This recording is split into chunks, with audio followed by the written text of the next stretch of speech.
Craig here with 3 Bowl Brewing. What I'm doing now is harvesting my yeast.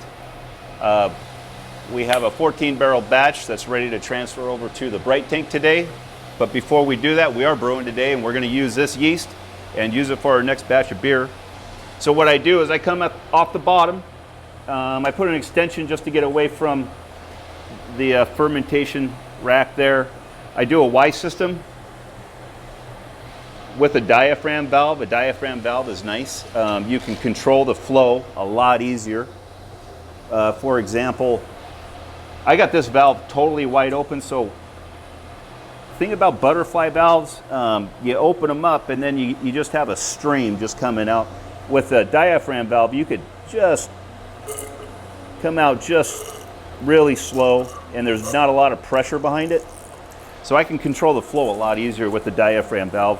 These things are really nice if you plan on reharvesting your yeast. Good flow.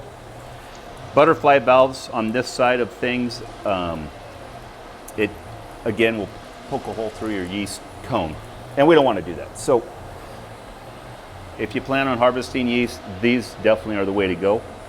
On the other side of it, after I cleared out the bad yeast and I'm going to come back into my yeast brink, I can go to the butterfly valve because I got 2 butterfly valves. I can shut this one off, open this one down, and at this point I can control the flow.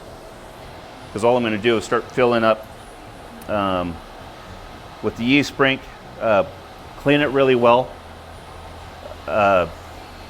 sanitize it, and then after that, for storage, if it's empty or even has yeast on it, we do fill it up with CO2 about at 5 psi, and it keeps it nice and sanitized that way. We're looking for a nice clean run. I don't do the fancy counts. We don't have a microscope to do counts yet. With this particular yeast on an 05, for a 14 barrel batch, I run about 15 to 20 pounds. So this is looking nice and clean. Let's run it. We can clean up just a little bit more. I know I got quite a bit of yeast in there. There we go. Clear it.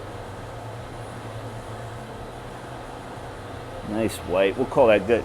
So I'm going to transfer that into my yeast brink. Shut that off. Open this guy up.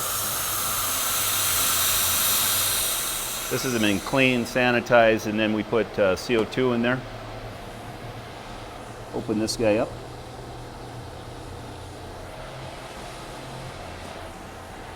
We're zeroed out. I'm going to go and register up to 25 pounds here. And again, when we do this, we want to go slow because we don't want to poke a hole right through that cone. We just want to let all that good yeast that I'm now down to just trickle in. If I just open it up and fill it up in about 10 seconds, there'll be a hole punched right through it, and I'm getting more beer than I am yeast. So, and we're harvesting the yeast so we can reclaim our yeast and use it for another batch. So we got this one fully open, and then I'm just gonna watch. Now it's going in there, and we just watch the scale. I can see it's going fairly slow.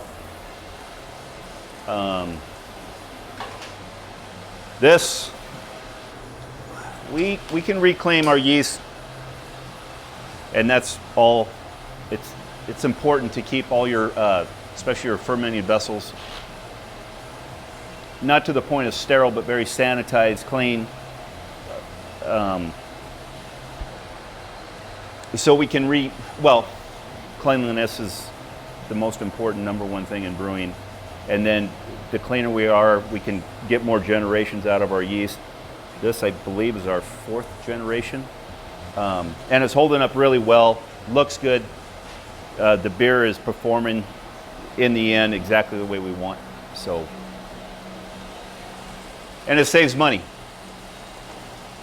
So we got rid of the trube and the dead yeast that was sitting at the bottom of the cone. We purged that. We waited for a nice, good color. Almost like a creamy white. Depends on what batch it is. Here we have a almost like a pill, so it comes out a little lighter. If you do darker beers, your yeast does come out darker. Doesn't mean it's going to affect your next batch. You can still use it. It's still going to operate the same. So we came down the cone, got rid of the bad stuff, waited till we had that nice viable layer of yeast, and now we're putting in our yeast brink, and we're going to take this up to 25 pounds and use this 25 pounds today for our IPA that we're doing a 14 barrel batch. So that's our tip for harvesting yeast. Thank you.